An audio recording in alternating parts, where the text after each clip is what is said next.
Hello everyone, আসসালামু আলাইকুম। আজকে আমি আপনাদেরকে দেখাবো সর্ষে পাবদা কেমনভাবে রান্না করতে হয়। অনেকেই এই রান্নাটি হয়তো জানেন, কিন্তু এটি হবে একদম ইউনিক এবং খুবই টেস্টফুল রেসিপি। তো চলুন দেখা যাক। আমি 6টি মাঝারি সাইজের পাবদা মাছ নিয়ে নিয়েছি, খুব ভালোভাবে পরিষ্কার করে। এটাতে আমি খুব অল্প পরিমাণে লবণ, হলুদ গুঁড়ো এবং খুব সামান্য পরিমাণে লঙ্কা গুঁড়ো দিয়ে ম্যারিনেট করে রেখে দেব। আপনারা চাইলে লঙ্কা গুঁড়োটা স্কিপ করতে পারেন। মাছ ভাজাতে অনেকেই লঙ্কা গুঁড়ো ব্যবহার করেন না। তো যারা পছন্দ করেন না মাছ ভাজাতে লঙ্কা গুঁড়ো ব্যবহার করতে, তারা অবশ্যই স্কিপ করতে পারেন, এটা কোনো ব্যাপার না। এবার আমি এটাকে 10 মিনিটের জন্য সাইডে রেখে দেব। আর নিয়ে নেব সর্ষে। এখানে আমি নিয়ে নিচ্ছি 2 টেবিল স্পুন সাদা সর্ষে এবং 2 টেবিল স্পুন কালো সর্ষে। এরপর একটু জল দিয়ে আমি সর্ষেটাকে ভিজিয়ে দেব এবং দিয়ে দেব কয়েকটা কাঁচা লঙ্কা। দিয়ে এটাকে আমি ভালোভাবে নাড়াচাড়া করে নিয়ে ধুয়ে নেব এবং 10 মিনিটের জন্য আমি ভিজিয়ে রাখবো। এরপর এটাকে আমি মিক্সার গ্রাইন্ডারের একটা কৌটোতে নিয়ে নেব এবং নিয়ে নেব সাথে একটি টমেটো কিউব আকারে কেটে নিলাম। এরপর এগুলোকে আমি মিক্স করে নিচ্ছি। দেখা পাচ্ছেন কেমন হয়েছে। এবার এটাকে আমি সাইডে রেখে দেবো এবং মাছগুলো ভাজার জন্য একটা ফ্রাইং প্যান নিয়ে নেব এবং ফ্রাইং প্যানে ওই মাছগুলো ভাজতে যতটা তেল লাগে ততটা তেল দিয়ে দেব এবং মাছগুলোকে ভেজে নেব। আপনারা যারা মাছ ভাজতে পছন্দ করেন না, ডাইরেক্ট কাঁচা মাছ রান্না করতে চান, তারা অবশ্যই এটা করতে পারেন, কোনো প্রবলেম হবে না। কিন্তু আমি মাছ ভাজাটা বেশি প্রেফার করি, তাই আমি মাছটা ভেজে নিই। তো মাছটাকে আমি বেশ কিছুক্ষণ ভেজে নেব। এক সাইড আমি 4-5 মিনিট ভেজে নেব এবং মাছগুলোকে আমি আস্তে আস্তে উল্টে দিচ্ছি, যেন মাছগুলো ভেঙে না যায়। আমরা কেউই চাইবো না রান্নার সময় মাছ ভেঙে যাক। আমরা প্রত্যেকেই চাইবো যাতে সুন্দরভাবে রান্নাটা হোক। তো আমি ধীরে ধীরে মাছগুলোকে উল্টে নিলাম এবং তারপরে আরও 4-5 মিনিট উল্টো দিকটা ভেজে নিচ্ছি। মাছগুলো সুন্দরভাবে ভাজা হয়ে গেলে আমি একটা একটা করে মাছ তুলে নেব এবং এই মাছ ভাজার তেলেই আমরা আমাদের রান্নাটা সেরে নেব।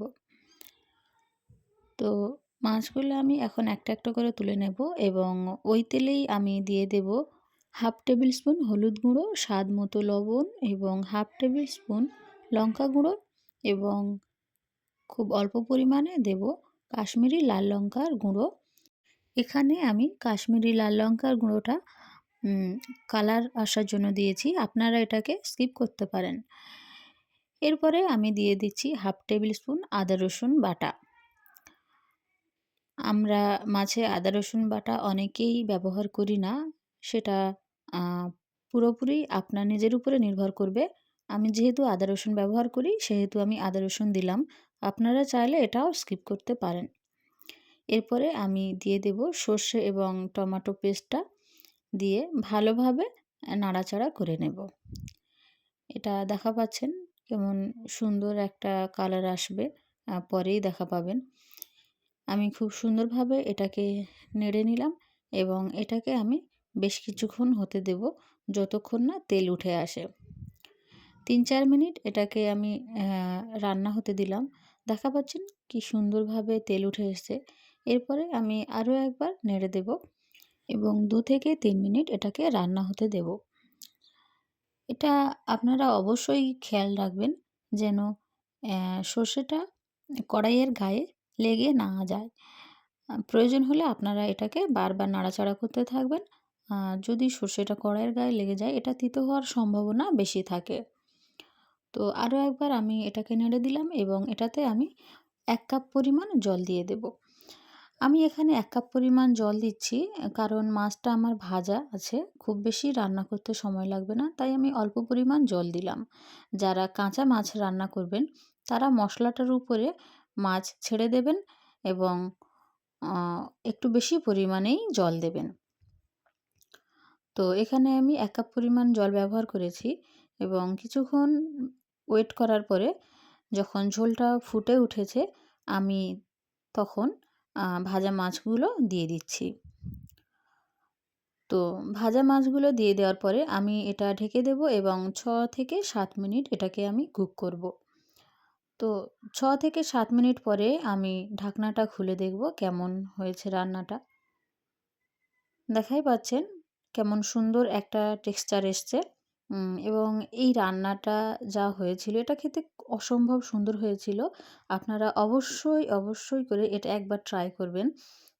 জানি না কার কেমন লাগছে কিন্তু এটা খুবই, খুবই টেস্টফুল হয়েছিল এবং আমি গার্নিশের জন্য উপর থেকে ২ টো লঙ্কা চিড়ে দিয়ে দিয়েছি। আপনারা নাও দিতে পারেন। তো এই ছিল আমার আজকের সর্ষে পাবদা রেসিপি এবং আমি এবার ওভেনটাকে অফ করে দিলাম। তো অবশ্যই আপনারা একবার করে ট্রাই করবেন এবং কমেন্ট করে যাবেন যে কেমন ছিল আজকের রেসিপিটা।